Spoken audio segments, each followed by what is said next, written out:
xiquitins? Estem així a l'escola i vos estem trobant a faltar molt. Sabem que esteu a casa confinats, Recordeu que havíem parlat de que potser ens passarà això, que ens n'anarem tots de vacances? Doncs aprofiteu esta setmana per estar a casa, per a passar-ho molt bé amb la família i per agarrar molta energia per a acabar tot el curs. Mireu, vinc així a contar-vos un conte, d'aixòs que més vos agraden. M'he de posar el barret de contar contes a l'Olivera, I ara us els vaig a contar. He portat estos contes que mos agraden tant. El conte de la pera, que és un dels nostres preferits, i el conte del sol que no tenia memòria. Voleu? Mireu, començarem en el del sol, que ara mateix m'he posat el barret, però el sol ja no pega, així. No com quan estem nosaltres a migdia. Diu, el sol que no tenia memòria. Diu, fa molts anys hi havia un arbre. Que no era l'arbre de Nadal, que algú a vegades diu això.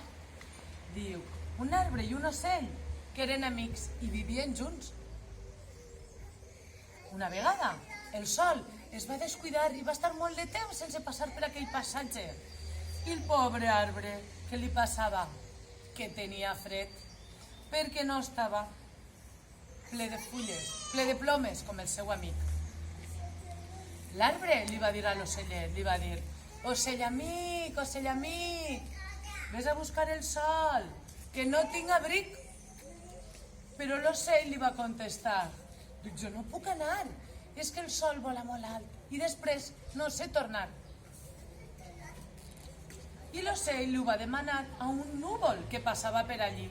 Li va dir, núvol lleuger, vés a buscar el sol, que jo no sé. Però el núvol, tot sol, no se veia encara, i li va respondre, aniré amb el vell, que sap el camí i ho farà content. I mireu, i el dia que el vent va començar a bufar, el núvol li va dir, ven ventet, anem a buscar el sol, que tenen fred. Diu, i entre tots dos van portar aquell sol despistat i amb el sol van tornar les fulles, les flors, les papallones, i tot el paisatge va tornar a somriure. I conte contat, aquest conte ja s'ha acabat. I el que no li ha agradat és perquè té el cul foradat. Molt bé!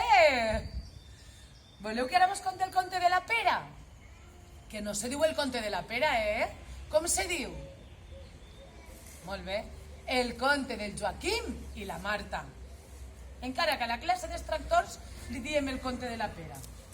Diu, mira, a veure, el conte de la pera. Diu, el Joaquim estava sol, vivia a la part esquerra d'un arbre. I la Marta també estava soleta, vivia a la part dreta d'aquest arbre. Mai s'havien vist. Un dia, xof, va caure a terra una gran pera, madura i ben bona.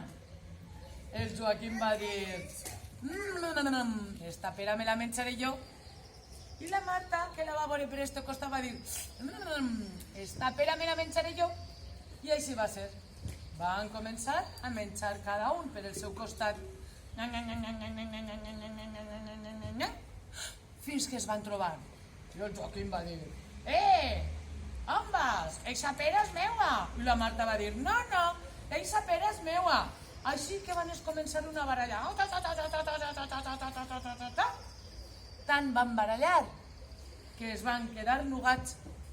Mireu, ara havien d'anar a tots els llocs junts i havien de compartir-ho tot. Mireu, van compartir coses molt grans, com un meló d'alget, i també coses xicotetes, com una cirera.